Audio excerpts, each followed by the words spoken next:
Welcome to the bold analysis, ladies and gentlemen.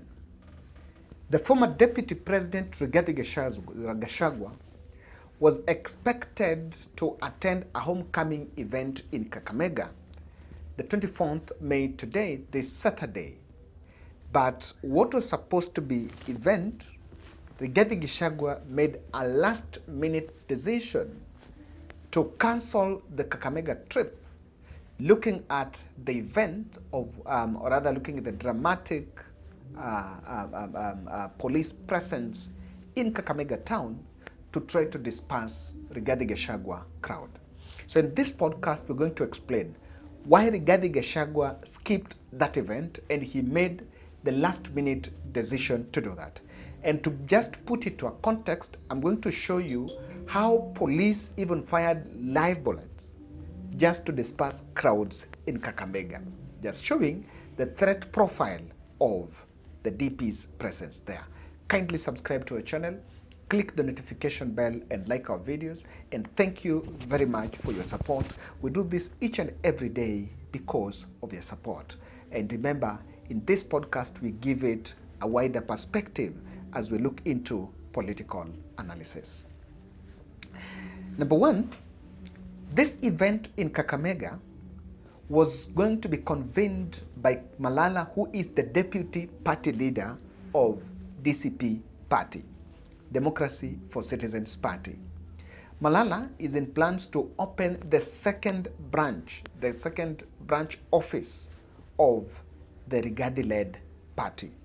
So it was, of course, expected that the party leader, Rigathi Gashagua, was going to attend this event. Remember, this is also the second time Rigathi Gashagua was going to Western. Rigathi was also going, the first time he was going to Western after launching the new party. And so, on Saturday morning, as early as 8 a.m., police were deployed with a lot of viciousness, with an order to go vicious against people who are already milling around town to receive the deputy president. And even if you, when you look at this, the Garya police carrying people, and they were hovering around town to try to disperse the crowds. Now the crowd milled, and the first two people who arrived there, they were supposed to host the event, was Cleophas Malala and Karungo Dhangwa. But I think they went there and they were preparing the ground to see how it would be, whether it was safe for Rigathi Gashagua. Tumekuja leo watu kunikaribisha nyumbani na nimefurahia sana, wananchi wa Kakamega wamenikaribisha. Mimi kama deputy leader of the DCP party nimesema hii ndio mwanzo ya kukomboa watu wa mkoa wa Magharibi. Mumeona mara kwa mara tumetumika vibaya, kwamba tumeingia kwa vyama ambazo zinauza watu wetu. Leo hii mimi mwenyewe nimeamua niingie kwa chama ambacho mimi mwenyewe nimeunda na Mheshimiwa Rigathi Gashagua. Tunataka tuingie, tuhakikishe kwamba tumekomboa wale ambao wamekuwa kidhulumiwa miaka mingi. Mnajua vizuri sana tumekuwa na opposition katika nchi hii. Raila Odinga amenunuliwa, ameingia katika serikali. Ruto is buying every dissenting voice, and we are saying that sisi tutaendelea kukaa na wananchi, tumeamua kuja ground, na hii ndio mwanzo wa chama cha DCP hapa mkoa wa Magharibi. Mimi nashangaa kwa nini polisi wanatumika kunipiga na kupiga watu ambao hawapendi serikali ama wanaenda against serikali. Tungependa kusema we shall not fear. We shall continue fighting for our people, and we shall liberate this country.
And of course, things did not go right. And I want you to see here, this is the time that the police tear gassed the DCP supporters that were in Kakamega town. And as you can see here, this is what transpired. So this dramatic turn brought some tension. And if you want to know how bad it was, Senator Methu came out and was even showing a live bullet that was shot on air. And this is, and of course, the objective here is this live bullet did not catch even one person, but that was the intention. The intention was to make sure that if a live bullet is shot on air, and it will be able to scare the people. So immediately, and this is Senator Methu showing that live bullet live on camera when that was picked after police shot on air. It was a very bad picture. And after that, they were tear gassed and retreated. They had to retreat just to make sure that they could only do the event when the tension had gone down. The police were very vicious against the supporters of Malala there. Now, one of the, and then what they did later, and remember in preparation to this, UDA NEC member Joshua Kanake had decamped from UDA to join the DCP party. So, and having known very well that Malala is going to introduce, or rather is bringing UDA in Kakamega, is bringing DCP in Kakamega, the State House team, or rather the President's team, were very uncomfortable with this. So they waited for long, and a last-minute decision was made for Rigathi Gashagua not to attend the event in Kakamega. Now, Malala is very good on injecting. So this was, and remember, they were in Kakamega a day after Malala had also done some injection in Embu. Hii seal, the government seal, ambaye hao wabunge wanaongelea sasa hivi, sio ati hiyo government seal ilichukuliwa ikapelekwa kwa ofisi ya Head of Public Service. La, hiyo government seal walingoja Attorney General ametoka kwa ofisi, wakaenda usiku, wakafungua, wakabeba seal ya government. Yani wanajiibia hata hao wenyewe. Ati serikali inaibia serikali. Hiyo seal sio Attorney General alibeba akapeleka kule, waliiba usiku kwa ofisi ya Attorney General. What kind of a government is this? Na kazi ya hiyo seal ni kuweka muhuri any agreement. Na mimi naunga mkono Mheshimiwa Mkunji kwa ile maneno umesema, enda bungeni, tunataka tujue hiyo seal imeweka rubber stamp mambo magani. Lakini mimi tayari nishaambiwa zile deals ambazo zimewekwa. Mumeona nyumba yetu, heritage yetu ya Bomas of Kenya, munaijua? Sasa hivi wameshauzia Mtaki, amebomoa Bomas of Kenya yote, anajenga hoteli pale. Sasa hivi pita pale Lang'ata Road, 30,000 acres of Masai Mara imechukuliwa. Wameweka muhuri, mnajua ile ule mtu ambaye amechukua hizo shamba. Mkiona Ngong Forest, wamekata miti yote, wamechukua karibu eka 30 hapo Ngong Forest, wanajenga hoteli ya kifahari, na mnajua mwenye hiyo hoteli. Juzi tulifanya maandamano, vijana wetu wakafa kwa sababu walikuwa wanataka kuuza ile airport. Rais akasema kwamba sawa, ameacha hata peana hiyo airport kwa Adani. Lakini ile kitu ambaye imefanyika, wameenda huko Dubai, wakachukua huyo Muhindi, akaenda akarejista kampuni kule Dubai. Sasa hivi nasikia next month wanaenda kupeana at airport yetu kwa mtu wa Dubai. Huyo sio mtu wa Dubai, huyo ni Adani. Na ndio maana walikuwa wanachukua hiyo seal. They are selling our country. Ukienda kule Western Region na Nyanza, last week mumeona wameuza viwanda zote za sukari. Nzoia Sugar Company imepeanwa kwa Muhindi. Mumias Sugar Factory imepeanwa kwa Muhindi. Mohoroni, Shemilil, Miwani, hatuna kiwanda hata moja, imebaki kwa serikali. Na mnataka tunyamaze. Na wanapeana hizi vitu kwa miaka 30 years. And remember, this trend of police machinery, or rather of state machinery, trying to block events by opposition politicians were there. It is something that seemed to be happening because yesterday, Mukunji, in that event, he actually fired salvos at the Deputy President Kithure Kindiki and the County Commissioner for allegedly asking people who had gone there to attend that event so that they could leave. The Commissioner, na nimeambiwa hiyo order imetoka kwa Kindiki. Wewe County Commissioner, ati amesema ati watu watolewe kwa mkutano yangu. Mkutano ya nani? Wewe uliitana mkutano pale ya wakulima wako kuja. Mimi ulisikia nikisema kitu? Sasa wewe unaingilia mkutano yangu kwa nini? Hizo orders from above, mimi sitambui hizo orders, natambua hao wananchi.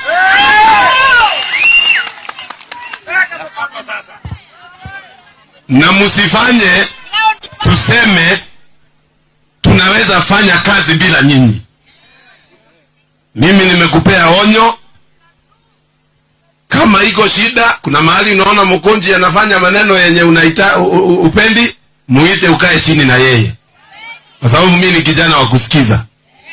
Lakini ukicheza na kazi yangu, hii kazi nimepewa na hawa raia, tutaonana na wewe mundu kwa mundu na nitakupeleka mbele sana.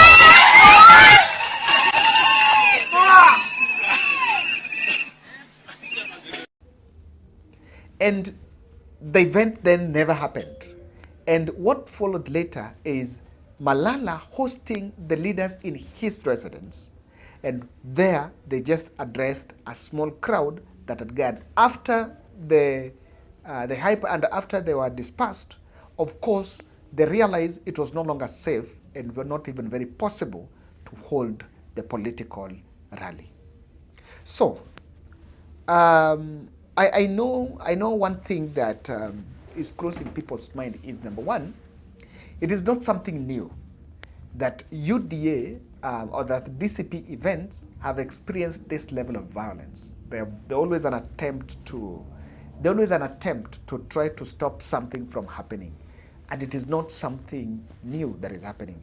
And of course, it's very regrettable that politics have to take that direction. Some of me myself have been saying that I think violence should not be in the menu, especially in our political menu. Rigathi was supposed to make appearance in Kakamega. But before I explain why a last-minute decision and whether that decision was right, I want to tell you that the objective of going to Kakamega were four. Number one, the confidence of not being arrested. Yesterday, Malala was asking President Ruto that if you are a man enough, can you go and arrest Rigathi Wisi? Can you go and arrest Rigathi? So clearly, if Rigathi would have gone to Kakamega, and remember, the logistics of going to Kakamega are only two options. If he has to fly with a chopper, maybe needs to go with a chopper to that place. Number two, he now have to use the alternative of going, of landing in Jomo Kenyatta, JKA in Kisumu, not JKA, Kenyatta International Airport in Kisumu, then drive all the way to Kakamega. So logistics has been an issue. But I will also look at this, that there was a report within Rigathi Gashagua circle that has been advised to avoid the choppers. Yes, so especially the current choppers, has been advised to avoid the choppers. And that is why some of you see Rigathi oscillating within Mount Kenya. He actually go by road. Convoy, unajua kwa road atakuwa na convoy. Yes.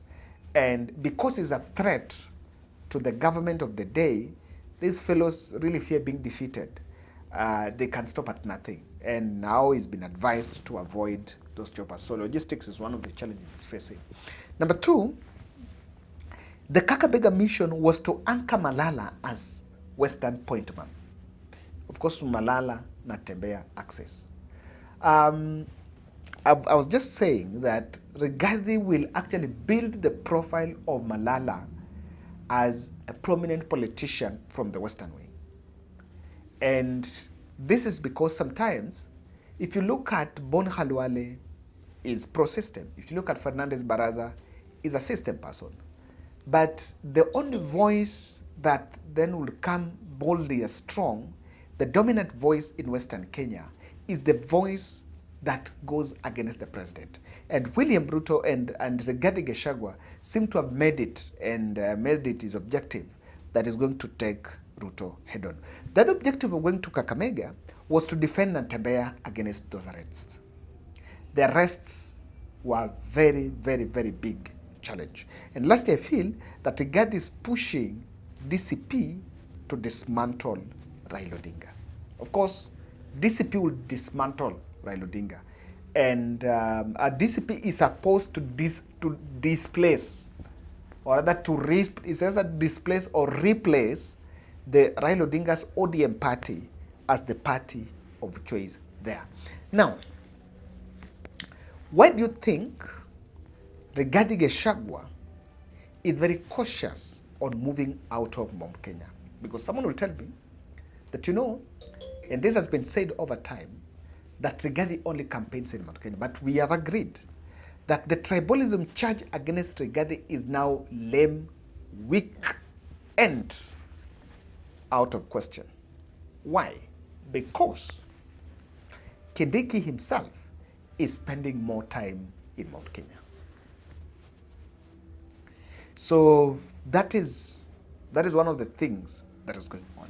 Now, of course I saw the mobilizations out there. I think it was advisable for Rigathi to leave, for Rigathi not to go to that end, largely because of perceptional politics. It is perceptional politics of this way. And of course, the violence on that. And this is why I'm saying. Police had already gone there. The police had even fired live bullets on people. And so that means they were determined. They were determined to stop Rigathi from going to Kakamega. The truth here is, if Rigathi would land in Kakamega, then the chaos would have escalated. Yes, because the police would have then gone against, hardcore against the masses there. And if that would be the case, of course, Rigathi will be protected. But and remember, it is not something that he can just preempt out of the blues, because in the previous events that he's been holding, he's faced the harsh reception, or rather the harshness from the security officers. So I can see that one of the things he understood that probably if he goes there, violence will erupt, and one, he will be branded as an agent of violence. Number two, then that would have risked even the life of some of those young people that were there. So even as my mobilization is going on, but that is also a big factor that is putting into place. Number two, I think Rigathi would want a more formidable team when traversing other regions. DCP party, the point person there is Malala. But probably, from my own perception, Rigathi would have wanted to go there with Malala, Eugene Wamalwa, Natembea, and many others. Why? But you would ask, why would Eugene Wamalwa not go? Eugene Wamalwa is also another candidate for arrest. And EACC and DCI gave a joint statement on Friday that they are pursuing a prominent political leader who incited locals to torch or rather to deflate and dismantle cars that belonged to DCI when Namutebi was being arrested. You and I know very well that the leader who was there during that event was none other than Eugene Wamalwa. So he would have wanted probably to go to that length and breadth.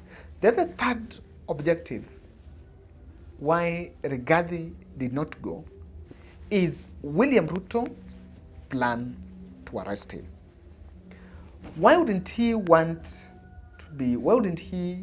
avoid an arrest? The arrest thing is not to charge him anywhere. The Rigathi arrest is a threat to try to test and gauge the ground.